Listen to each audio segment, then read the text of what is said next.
몽이, 쫑이, 꼬몽이의 이야기. 나와 같이 사는 동안 행복했니? 프롤로그. 그림의 흔적을 남기고 간 아이. 언니, 혹시 주무세요? 자려고 준비를 하던 차라 시계를 봤다. 열흘 전, 강아지 춘심이를 하늘로 보낸 춘심이 엄마로부터의 메시지였다. 12시가 넘은 이 시간에 메시지를 할 뿐이 아닌데 무슨 일이 있나 싶어서 얼른 안 자고 있다고 답했다. 혹시 언니, 춘심이 그리실 때 코에 빨간색을 칠하셨어요? 아니요, 갈색으로요.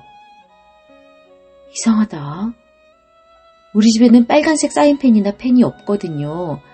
빨간색을 안 쓰셨어요? 잠시만요. 핸드폰을 뒤져서 춘심이의 밑그림부터 찾아봤다. 밑그림 그릴 때부터 첫 채색과 두 번째 덧칠 등 모두를 기록으로 남겼다. 폰의 사진들을 훑어봤지만 빨간색은 눈에 보이지 않았다. 갈색이에요. 아, 진짜요? 왜요? 언니, 우리가 빨간색을 칠하지 않았거든요? 근데 지금 그림 속에 춘심이 코가 빨개요. 춘심이가 죽기 전에 피를 쏟았던 그 부분이. 저 사진 보내드릴게요. 보내온 사진 속에 춘심이 코 테두리에 진한 빨간색이 있었다. 그녀는 말을 이어갔다. 언니, 제 집에 빨간색 펜은 없어요. 오늘 춘심이 아빠가 늦게 와서 혼자 있었는데 지나가다가 그림을 봤더니 그림이 달라 보이는 거예요. 분명히 저렇게 빨갛지 않았거든요. 갑자기 소름이 돋아서 전화드렸어요. 전화를 하면서 가만히 생각해 보니까 춘심이 밑그림을 그릴 때 빨간색을 군데군데 썼던 기억이 났다. 하지만 그림을 뒤져봤을 때도 빨간색을 찾지 못했고 밑그림에 붉은색을 쓴 기억조차 못했었다.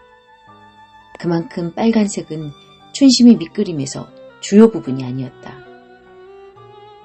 다시 핸드폰의 사진첩을 열어 춘심이 유화 그림들을 유심히 봤다.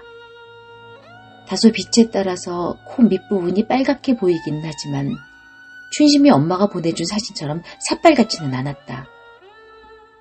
나도 소름이 돋았다. 혹 밑그림 때문에 그렇게 비춰진다고 해도 군데군데 빨간 밑그림을 썼던 그 부분이 아가가 가기 직전 피를 쏟은 그 부분이고 그 모습이라니.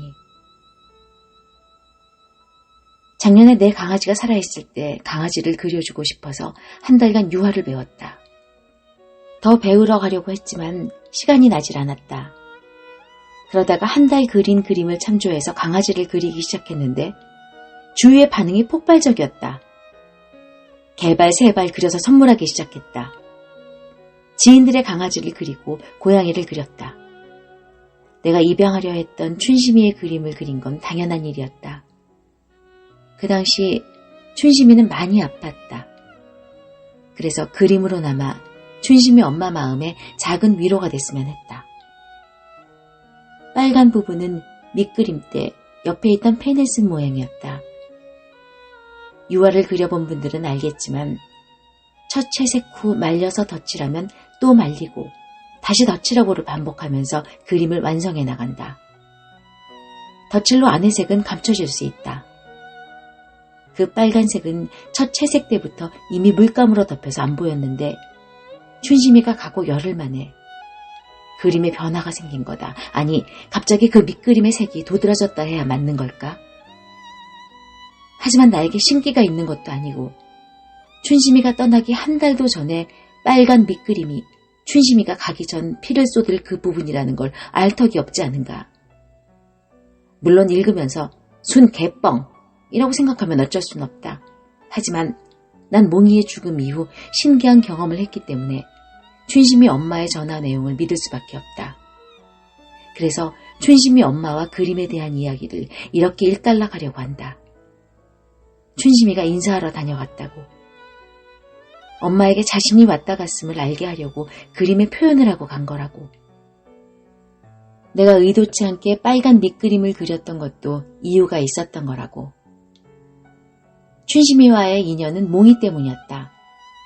내가 유기견에 관심을 갖게 된 것도 모든 생명이 다 동등하게 자기 표현을 하고 적극적으로 살고 있으며 소중하다는 사실을 알게 해준 것도 몽이었다. 내 첫 강아지 몽이가 암 선고를 받고 나서 지푸라기라도 잡는 심정으로 인터넷을 뒤지던 시기가 있었다.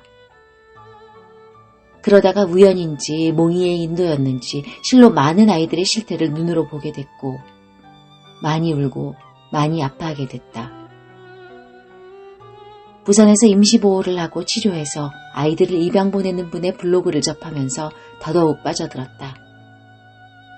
그분을 통해서 더 많은 블로거들을 접했다. 그러던 어느 날 춘심이라는 아이를 알게 됐다. 뼈만 앙상하게 남은 어린 패키니즈 아이. 임시로 보호하던 분이 아무리 씻겨도 뒤집어 쓴 때가 빠지지 않던 작고 작은 어린 생명. 집에도 아픈 패키니즈가 있어 망설이다가 입양 결심을 하고 전화를 했을 때 간발의 차이로 입양이 됐다는 말을 들었다. 춘심이의 엄마가 된 분과 나는 블로그를 통해 자연스럽게 인사를 하게 됐고 친해지게 됐다. 김해와 서울이라는 먼 거리는 중요치 않았다. 서로의 이야기를 하면서 마음을 열고 아이들의 이야기를 한 지 어느새 7년. 그간 춘심이는 그녀에게 사랑을 많이 받았었다. 그 사랑을 오롯이 간직하고 먼저 무지개를 건넜는데 이런 일이 생겼다. 인연이라는 건 정말 인간의 영역이 아니라는 생각이 들었다.